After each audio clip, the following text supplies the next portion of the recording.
So I'm taking a break from the car for a couple days because I started work yesterday doing a full-time software development. And I also got a really cool thing in the mail that I ordered a couple months ago for Black Friday. So I'll be showing you guys some of that and the installation and setup. And I'm pretty excited about it. So here it is. It's a Creality CR-10 S5 3D printer. And it can print 22 inches by 22 inches by 22 inches. It has a massive, massive build volume. Like, probably fit like 9 of my hands on this thing. So it comes mostly pre-assembled. Got the controller over there. But a couple screws are loose in the box.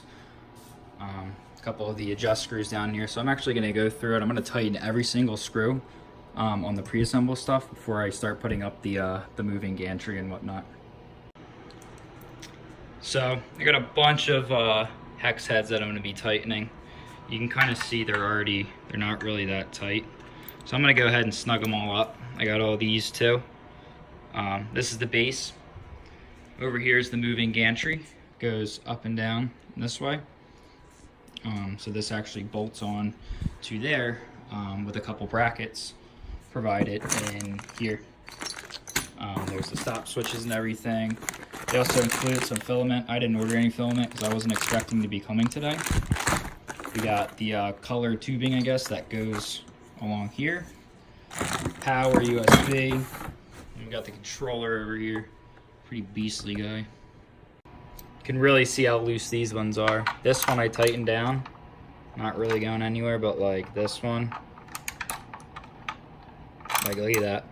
So I don't want this thing freaking vibrating itself apart. So I'm gonna go through and tighten everything because, I mean, it is a Chinese printer. It is a decent quality Chinese one, you know, it's actually a legit Creality 3D one. It's not a knockoff Creality, but, you know, I don't want any problems, you know, my first round of printing. So I'm just gonna go through and tighten everything up. These were pretty loose too. Whoops, these are pretty loose. These are a little loose, so it's getting there. Literally every screw on this thing was loose. Pretty much all of these were loose. These were loose. These were loose. These were a little bit loose. These were tight. And the this set screw is tight. Loose, all this loose. Pretty much all these except for like 2 or 3 of them were loose. The heat bed screws, they were tight at least, and these are pretty tight. Last one I want to tighten up this guy here, and then I'll flip it over and I can start tightening up the screws that go or that hold the build plate to the to this part that moves. Couple more loose things. This is loose. These are a little loose. Loose. So if you're gonna buy one of these Creality printers, make sure to just tighten everything up because, you know, who knows? I gotta tighten these up too. I didn't check these yet. I guess these set the belt tension. And then I'm gonna tighten all these screws, or at least make sure they're tight. But with the way I'm going right now, probably not. So let's get to it. And this is why you check everything before putting these 3D printers together. Look, I'm missing a screw here, but fortunately, I found it in the box. These are advertised as pretty much 90% assembled. They're like also probably only 90% tight, all the screws, not even 90%. I wouldn't even give it that. But regardless, still gonna be a pretty sweet printer. You know, it just takes a little bit of extra setup work, which I don't really mind doing because I like doing mechanical things. So I'm gonna put that screw back in. This one's loose too, you can, well, you guys can't see that, but that one's loose, and I'm gonna double check these are loose, like literally. Like, look at that. That's loose. So, tightened all of this stuff, all of these, you know, these. So, gotta make sure these motors are tight and the couplers down here. And we're getting there.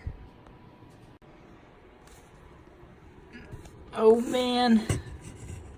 Yes, I found it.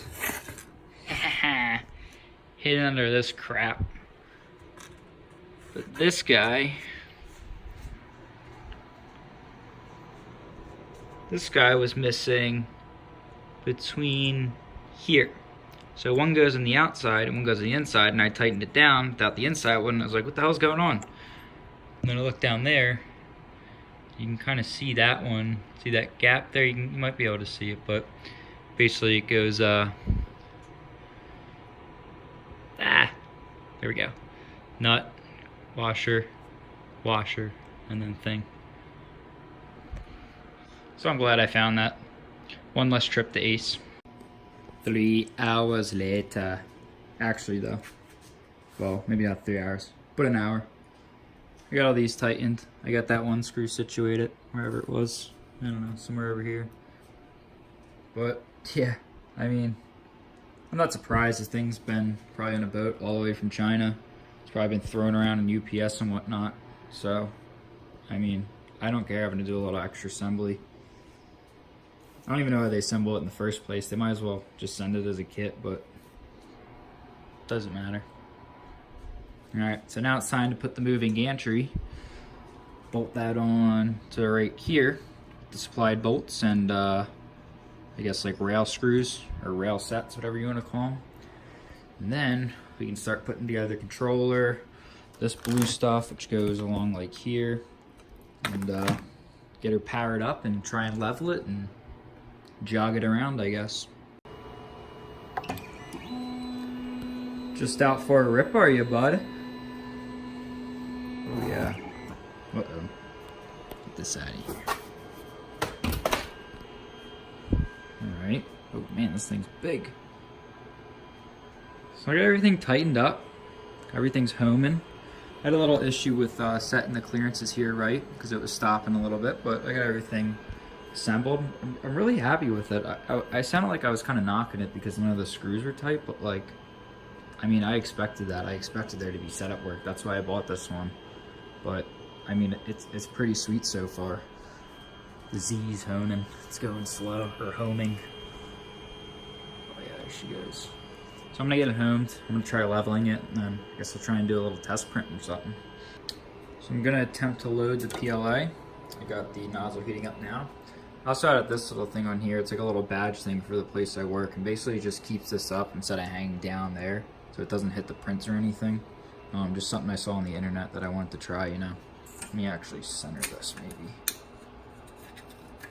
There we go, it's a little bit better. This thing's so massive, I can't even get it in the frame. Great, so I got it running. It's printing a test code, or a test G code file. It's supposed to be a cat. I started one print and I wanted to see if it would adhere to the glass without tape, but it didn't. It lifted up after about 7 or 8 minutes. The bed is heated, which is pretty cool, but I threw some tape down, so hopefully it doesn't lift up at all, and we'll check back here in like 30-40 minutes and see what it looks like. She's still chooching. Print quality is really good. Pretty impressed for the first print so far. It's about 2 hours in, 32% done. It's a little slow, but apparently you can adjust the speed, the feed rate with this knob, but I want to have a successful first print, so I'm going to leave it alone and just let it go, and I'm probably going to print this again and maybe try 150% or something, see what happens, but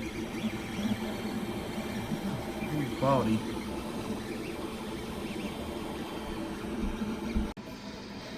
We got 3 hours and 17 minutes in, 58%, and it's looking really good. I'm surprised at how well it's coming out for like filament that came with the printer, and you know, just a regular G-code print that came on the stock SD card, and basically no dialing in or real setup except for, you know, tightening up all the bolts and screws and just making sure everything was, you know, set up nice. I added this little guy here. I think I showed this to you guys earlier, I don't remember. That basically keeps this from kind of dragging on the ground. I assume when I'm doing more taller and like wider prints, that'll help with, so that's not getting caught on the print. This cable here has kind of been annoying. This goes to the extruder itself. I kind of just wrapped it around right here, and it's kind of been staying out of the way, but I don't know what's going to start happening when this starts moving back and forth a lot. But yeah, pretty happy with the test print. Probably going to do a couple more tomorrow, and then maybe try and print a couple you know, exhaust and intake flanges and 5-cylinder collectors that I've been designing in CAD, and start really playing around with this thing. So here's a couple small things I finished up printing. This is the cat that comes on the stock SD card, it's just a G-code file. And this took, I think, close to 5 hours to print, probably because of the layer height and whatnot, but I mean, it came out really nice. Like, look at the detail on this thing. I'm super happy with this printer, really, really happy. Got it for about $789 on Black Friday. Took about a month or so to get here, but I mean, totally worth the wait. And then obviously just Benji the boat. Again, really high quality printer. So I'm gonna start printing some stuff I made in CAD, some car parts and flanges and whatnot, and you know, really start putting the large print area to use. So just want to show you guys something different for once, because I'm gonna be using this 3D printer a lot to prototype different car parts I plan on building and offering on my website and business. So yeah, really happy with it. Again, it's a Creality CR-10 S5. It has a 500mm cubed build volume.